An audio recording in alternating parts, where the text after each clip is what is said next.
গত 2 দিন আগে ভারতের তামিলনাড়ুতে বিজয় থালাপতি নাকি যেন নাম, ওনার নামটা আমি ভালো জানি না, বিজয় থালাপতি এরকমই দেখলাম পত্রিকায়।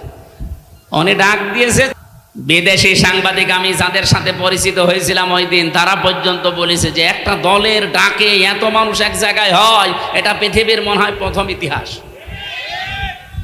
ওই সাংবাদিক ফ্রান্সে, উনি ইংরেজিতে বলছিলেন যে একটা দলের ডাকে এত মানুষ, এটা মনে হয় পৃথিবীর প্রথম ইতিহাস, এত মানুষ এক জায়গায় হয়নি।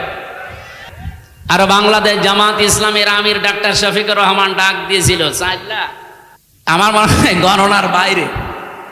তাই আপনি কি মনে করছেন যে এই সমাবেশ যদি বাংলাদেশের আর 73টা দল আছে, যে কোনো দলকে করতে দেন তো 3 কোটি টাকা না, আমি 30 কোটি টাকা তাদেরকে বলবো খরচ করতে, তাও তারা এর অর্ধেক মানুষ নিয়ে আসতে পারবে না।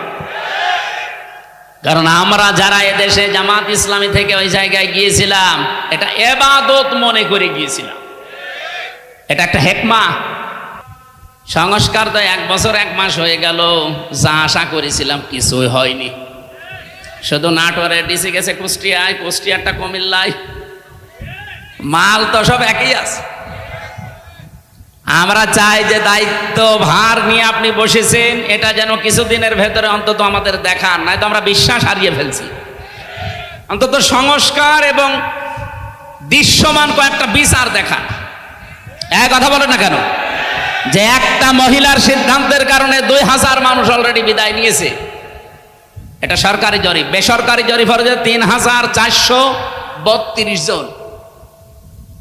এতগুলো মানুষ যার কারণে দুনিয়া থেকে 24 সালেই বিদায় নিল, আর এই 15.5 বছর তো বাদই দিলাম। এখনো পর্যন্ত প্রায় 40,000-এর উপরে মানুষ বিভিন্ন হাসপাতালের বেডে, বাড়িতে কাতরাচ্ছে। একটা মানুষের কারণে যদি এরকম ক্ষতি হয়, তো তার কিছু করা দরকার না? আমরা চাই খনি হাসিনার দৃশ্যমান বিচার যেন এদেশে তাড়াতাড়ি করা, নয়তো আবার কেউ খনি হাসিনা হয়ে উঠবে। অনেকে আশা প্রকাশ করছে, আজকেও একটা মিছিল হয়েছে ঢাকাতে, পিঠের ওপরে বাম্বু গেছে, তখন আবার সোজা হয়ে গেছে। আজকে বিকালবেলা দেখবেন ফজলুর রহমান ফজু সাহেব উনি সংবাদ সম্মেলন করে বলছে, আমি জামাতকে কালো দল বলি নাই, মুখ স্লিপ হয়ে বেরিয়ে যেতে পারে, আমি বলি নাই। আমার মনে হয় কেউ পেছন দিয়ে কিছু দিয়েছে। আজকে বাংলাদেশ জামাত ইসলামী একামতে দিনের এই সংগঠন বাংলাদেশের ওয়ার্ড পর্যায় পর্যন্ত পৌঁছিয়ে গেছে, আলহামদুলিল্লাহ। প্রধান অতিথি বাংলাদেশ জামাত ইসলামী